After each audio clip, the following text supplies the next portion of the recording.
My Meta Ads agency has run more than 5,000 Facebook video ads for our clients, and the single most important part of a Facebook video ad is the hook.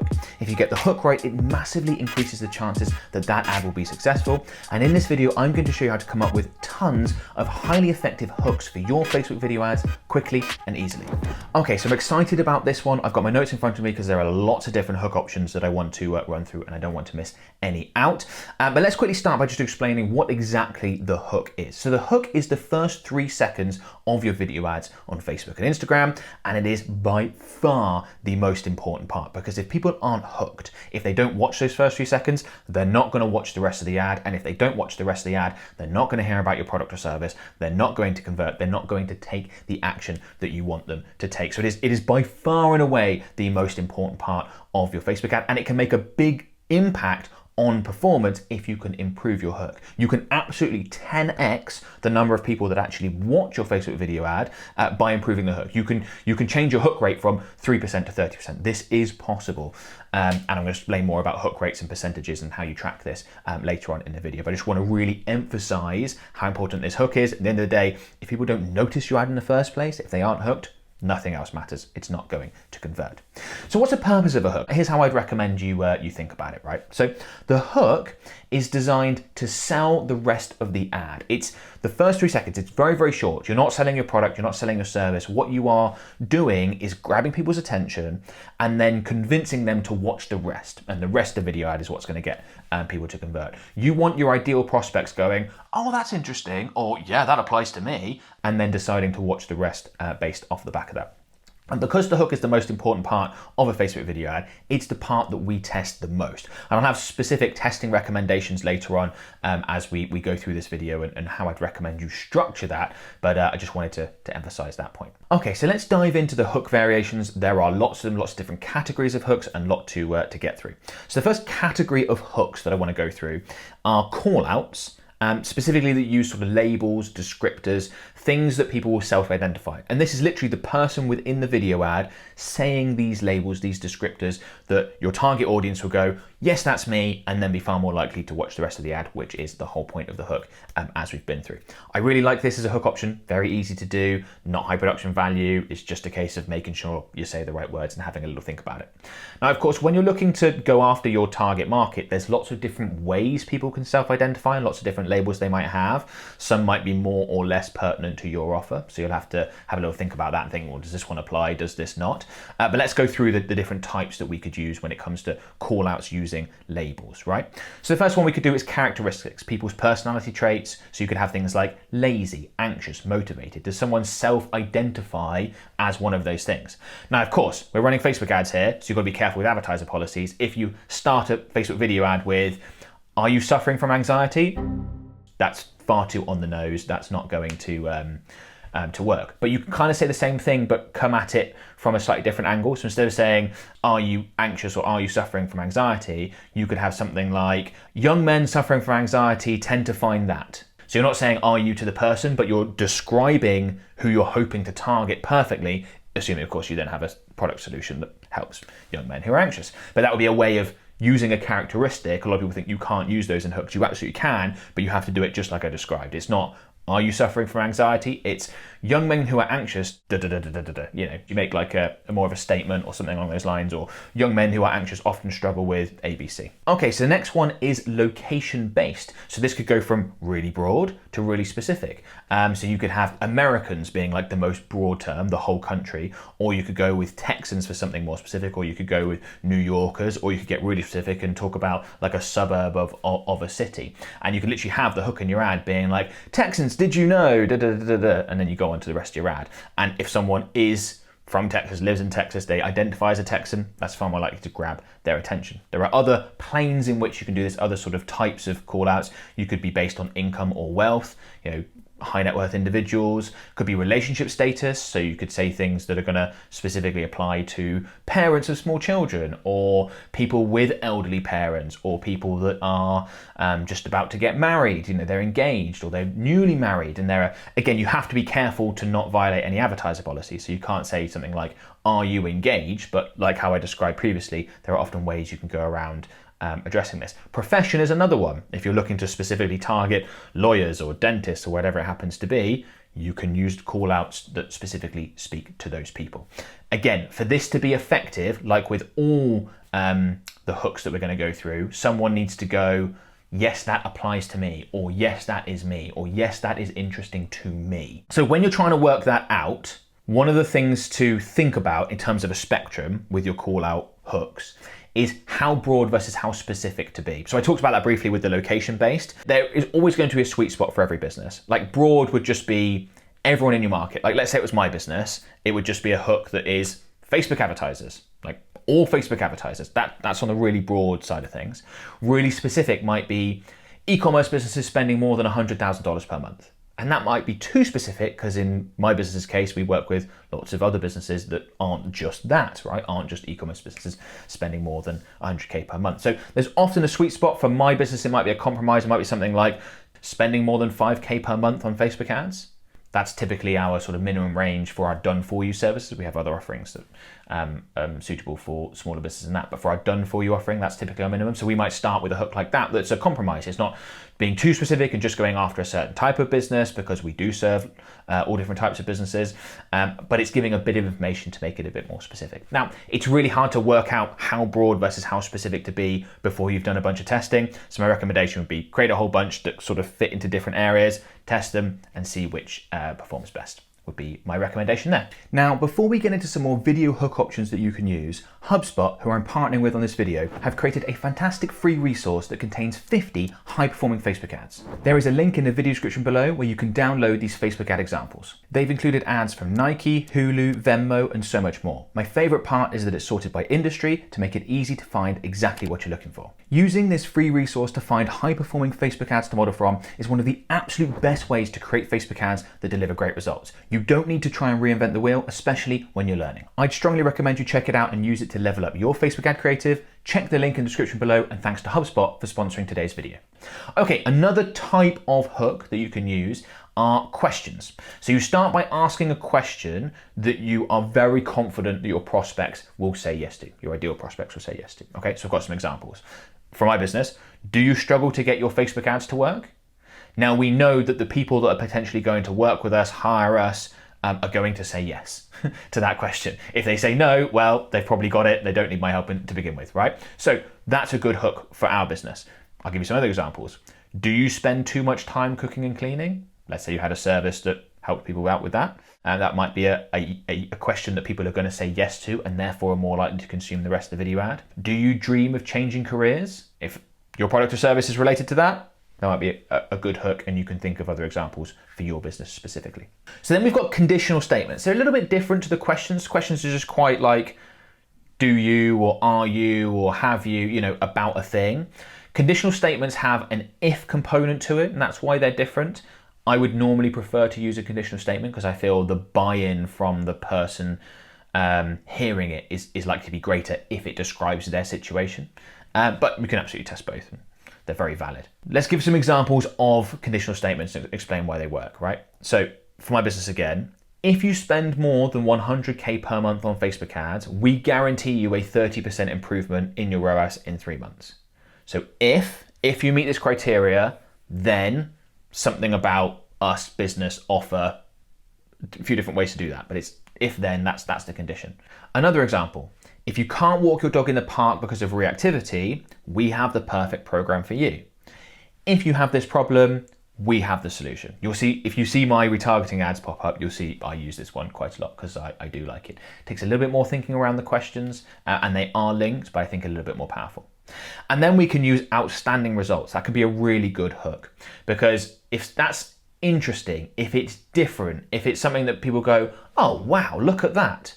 Again, they're far more likely to watch the rest of the video ad, which, as we know, is all important. And again, this is one that I use in my ads quite a bit. Now, what we typically use is client result screenshots. So when we have a client where the results are just incredible, we're going to be a 40x ROAS or something like that, which we are able to achieve from time to time, we will take a screenshot if we can or use a video of it, and we will stick that right at the beginning of some of our ads because we know for anyone that's running Facebook ads that's struggling to get great results, they will see a 40x ROAS and be like, what? That's incredible. And then they'll go on and watch some more, most likely. So it works really well for us. But here are some other examples, because obviously lots of different types of businesses can use this.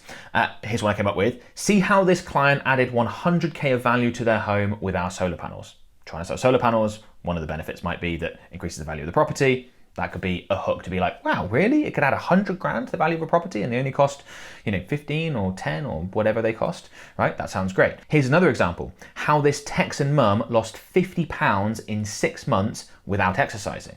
Now, on the face of it, that sounds like an outstanding result. In 6 months, 50 pounds, she's a mum, so there's implied there that she's busy, doesn't have much time, etc., etc. And again, that's kind of combining a few different ones. You've got the outstanding result in there, and you're also using the location-based call out, and you're using the descriptor of where someone is in life, the fact that they're a mum. So you're kind of combining a whole bunch there. And once I go through these, you'll start to think through these of examples of ads and even ad headlines and things that you see, and you go, oh yeah, they're using that and that and that and that, like the example that I just gave there. So obviously these results need to be true. You don't want to get in trouble for making false claims, but if you can add these in, and hopefully you've been able to produce some fantastic results for your customers, clients, etc., and then you can absolutely go ahead and add in examples like that, and they can do really well at people going, wow, really? How? I want to know how that's possible. How are those results possible? And therefore they consume more. Okay, so hooks don't just need to use words, they can use visuals as well, and I'm gonna get into that in a second. Before I do, just wanna quickly let you know about Facebook Ads Mastery. So Facebook Ads Mastery is my brand new course with School Community. So it's exclusive material, not out on YouTube or anywhere else, that you can get access to. It's literally the training stuff that we use now to train new staff to get fantastic results for our clients. So it's our best possible material showing you how to get the best possible results with Facebook and Instagram ads. Like I said, it comes with a school community. So there's over 600 business owners just like you in there that you can connect with, ask questions of. Myself and my team are in there all the time, answering questions, providing feedback to ads. We do live calls and live trainings. So basically just trying to provide as much value as we possibly can to make sure everyone gets the best results possible. It costs just £97 per month. There is a link in the video description. You can click on that, go through and check it out, and hopefully I'll see you on the inside. Okay, so like I just said, hooks don't need to just use words. They can use visuals as well, and the best hooks are going to combine words like a call out with more specific visuals. Okay, now we always need to be conscious of Meta's advertiser policies, because there are some things you can do to grab attention with visuals that Meta's not going to like. There's a reason why when you're scrolling through Facebook and Instagram, you don't see Facebook video ads start with people doing this a lot, right? Just going mad or doing something, because Meta's not going to like that. That's seen as too much. Even if it would help from a marketing standpoint, by the way, if you could be that overt with your movement. But we can still do certain things that do grab attention, and that's one of the most important things of a hook, is to grab attention.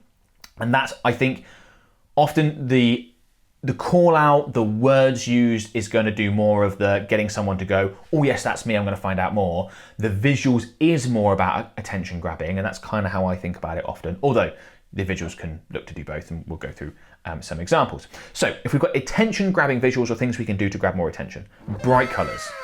Now that sounds super basic, right? But if I'm wearing a bright red t-shirt as opposed to like a navy one like I am now, then that's going to grab more attention in a video ad. And you'll see that a lot of my ads, I am wearing a bright red t-shirt for exactly that reason. So that's just a really simple way of making something more colorful to grab more attention. Can you use a more colorful background? Sometimes yes, sometimes you can't. If you have options, something just stands out more. There's kind of a trend, and this is happening more and more, and I've done this to some extent, where you will record your video ads in nature where the background is quite spectacular. Again, it's an attention grabber, right? It might not be applicable to your product or service. I mean, I'm selling Facebook ads related stuff. Sometimes when I'm out for a walk with my dog and I walk in, beautiful Cotswold Hills and I have like a fun background, and it's just to help grab people's attention. So clothing, I talked about, background, even hair color. You may or may not want to dye your hair. I'm certainly not going to dye it anytime soon, but there are things you can do to make things more odd, more unusual, more bright, and stand out more clearly.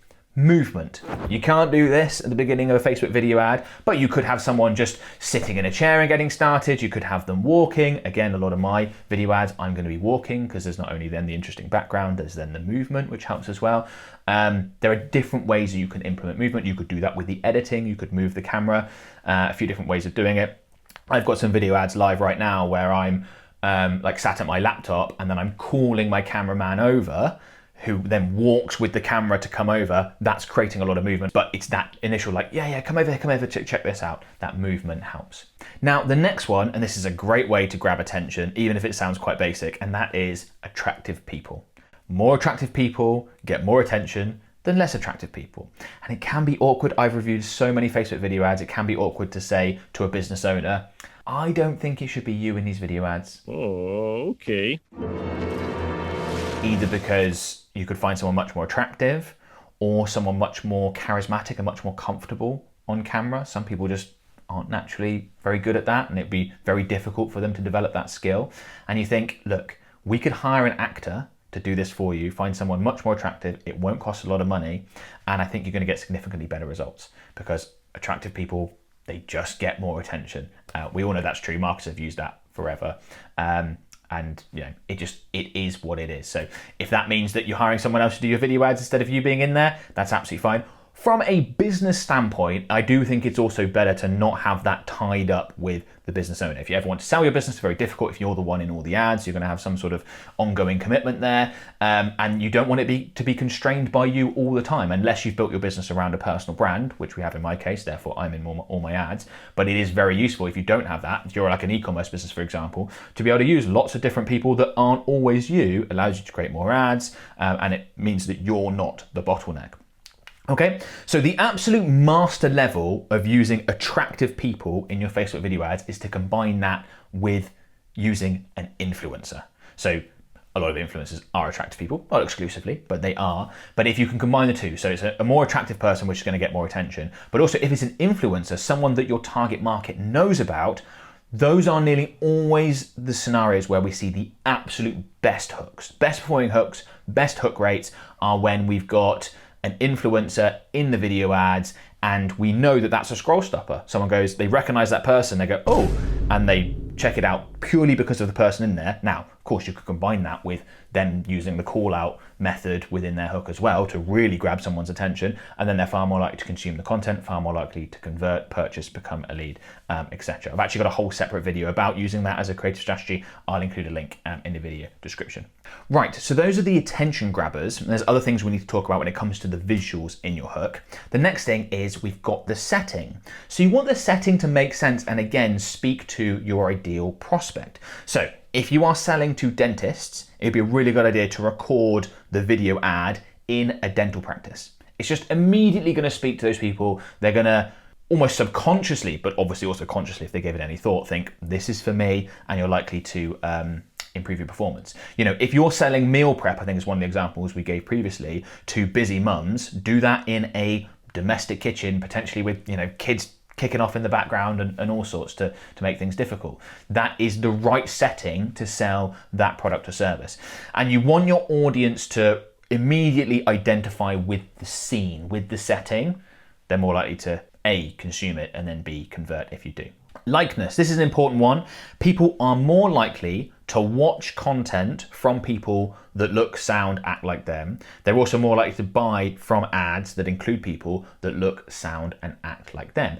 And they simply do that because if someone is of a similar age, same gender, looks like they have other elements of their life that are similar, let's say, you know, you're someone who's in quite good physical shape and the person in the ad is in quite good physical shape, you immediately think they're like me. Therefore, if they have got a solution to a problem that apply to their life, it's also a lot more likely to apply to my life. If you try to sell a product aimed at young women, for example, and you've got an older man in your video ads, it's just obviously not going to do as well. And you can break that down to be really quite specific. Now, that does mean if you have multiple customer avatars, like your product or service has quite broad appeal, and you're like, well, someone who kind of looks, sounds, acts like this would be interested, but also someone who looks, sounds, act like this is interested, absolutely fine. Use different people within your video ads and create a whole bunch of different versions, and you can have multiple avatars. And you'll see like businesses that often have their products and services have broad appeal, the ones that you see on TV commercials and things like that have really large budgets,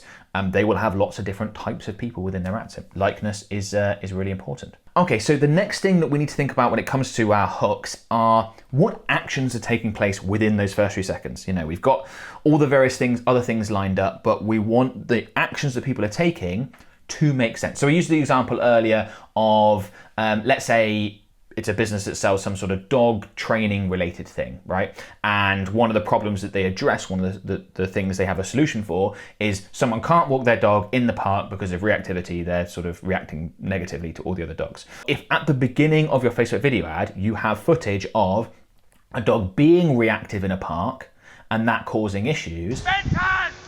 Oh, Jesus Christ! Benton! That is going to resonate with someone that has that as a problem, and they are more likely to pay attention, particularly if you combine that with some of the other things that we might want to include in our hooks, like callouts, and they're thinking, well, this is exactly for me. I have that problem. I can see it taking place in this ad. They're more likely to consume it, more likely to purchase and become a lead, okay? Other examples might be you could have someone in, let's say you're a local business, you could have them walking past a local landmark, or, I've seen ads local to me recently that do this really well. And again, if someone lives in that place, they're going to be like, oh, look, that's just down the road. That's where such and such is. Oh, they're far more likely to pay attention because of the action that's taking place. You're walking past, interacting with something local that people can see. So you can use those options that we've discussed to create tons of hook variations, particularly when you start combining various elements from different types. Literally hundreds, thousands of different hook variations. So here's what I recommend you do. When you next record your video ads, record like the meat of the ad, the core content of the ad, but then record a whole bunch of extra hooks and then add in the different hooks in editing to create sort of different ad variations and then test them. So you've got basically the same core ad, but maybe with 10 different hooks that you then run as an experiment. And if you do that and you do that repeatedly, you'll quickly get a sense of which hooks work best for my market, which perform best. And like I said, because that is the most important part of the ad, if you can get those bits performing really well and performing well, that is such high leverage because so many more people watch the rest of the ad, and then you're likely to get many more conversions, sales, leads, whatever it is you're looking for. It can be a complete game changer when it comes to your return on ad spend. I'd also recommend that come up with all the options, go through what I just discussed, see what you can produce, but keep an eye on other people's ads, because every now and then you will see something and you think, that is such a good hook. I am definitely going to use that in my business. So I think it's natural for people to, even advertisers, to skip a lot of ads or not really pay attention. It's like, if something's, particularly if you can see that it's obviously been running as an ad for a long time because there's tons of social proof on it, so it's clearly working, you can be like, oh yeah, really interesting what they did as their hook there. Could I do that? Yes, I actually could. Let's go ahead and implement something like this. Now, I know this sounds like quite a bit of extra work, right? Adding in all these hooks and creating lots of different ad variations. I actually think in some ways this can be less work than creating 5 whole different Facebook video ads. You create like 3 video ads and then 20 different hooks because the hooks are so quick and easy and short to record, and the editing afterwards shouldn't be that difficult. But in terms of what's the best bang for your buck, I think that because this has such an impact on your performance and actually doesn't take that much extra time to create a whole bunch of hooks, this is right at the top of the list for me in terms of priorities and things that I would work on, even if you have limited time to work on your Facebook and Instagram ads. Now, I mentioned at the beginning of the video about hook rate as a specific metric that we will track. So let me quickly show you how to actually go ahead and do that. Okay, so to show you how to do this, I'm just jumped into a quick example Facebook ad account. I'm in Ads Manager and there's no campaigns in here because it's an example ad account. But you've got this column section here. So you've got columns and then you've got default options. But what you can do is go down to the bottom and then you can customize columns to display various metrics that you specifically want to track. Now, hook rate is not one that Meta provides by default. And hook rate, very simply to explain what it is the number of 3-second video views divided by the total number of impressions. That's how you work it out, right? So we can create this, even though Meta doesn't provide it. So we can do this thing called create custom metric up here, and then we can call this literally hook rate. There may well be other options in this example ad account because I use this to demonstrate things all the time. And then we select a metric, right? So I want 3-second, it should pop up. No, it hasn't. Let's go with video views. There we go. 3-second video plays. And then we're going to divide that by impressions. Okay, so we've got 3-second video views divided by impressions. Basically, what percentage of people that saw the ad made it through the 3 seconds? How many were hooked? Hence hook rate, okay? We can access, you can just add a description, who can access this, only you, whatever. Anyway, create metric, okay? And now what we can do is we've got this hook rate new, in here, and we can add that in. If we just tick the box next to it, you'll see down the bottom here, beneath all these other various pieces of information, we've got hook rate new, and we can go ahead and drag that higher up. That's how we go about creating it. We can click apply. Now there's no campaigns in here, so it's not going to show that, but let me just show you an ad account with this as an example. Okay, so here's one of our ad accounts that has actually got video ads running that are retargeting ads for our Facebook Ads Mastery course with the community that I already mentioned. So we've got these 3 ads at the top here, and we've got this hook rate information. So we've got this one is a 16% hook rate, this one's got a 14%, and that one's an 11%. I could go back into the hook rate metric and just change, the 0.11 to a percentage and display it that way, but either way, same thing, right? So you can actually track this, right? So you can have different ads, different hook rates, you can test and you can see alongside obviously your cost per result and your return on ad spend, and often they will correlate, right? The higher the hook rate, the better the results will be. Not always, because especially if there are different ads, if you've got the same core of the ad but with different hooks, then the better hook rate nearly always results in better results. But if you've got different like body of the video ad, then you can have variation there. But you can track this and you can see, wow, this hook gets a 18% hook rate, this hook only a 6% hook rate, this one a 14% hook rate, and you can use that information to go about optimizing your campaign. So just a quick thing you can do within Ads Manager to create this custom conversion and go about doing it that way. Now, once you've got your hook rate up and your Facebook ad results have improved significantly because of it, you're going to want to scale. And if that's the case, I'd strongly recommend you check out this video, because in that video, I walk you through my favorite scaling strategy, the easiest way to scale Facebook and Instagram ads successfully without breaking them whilst maintaining a really good return on ad spend. So go ahead and check it out.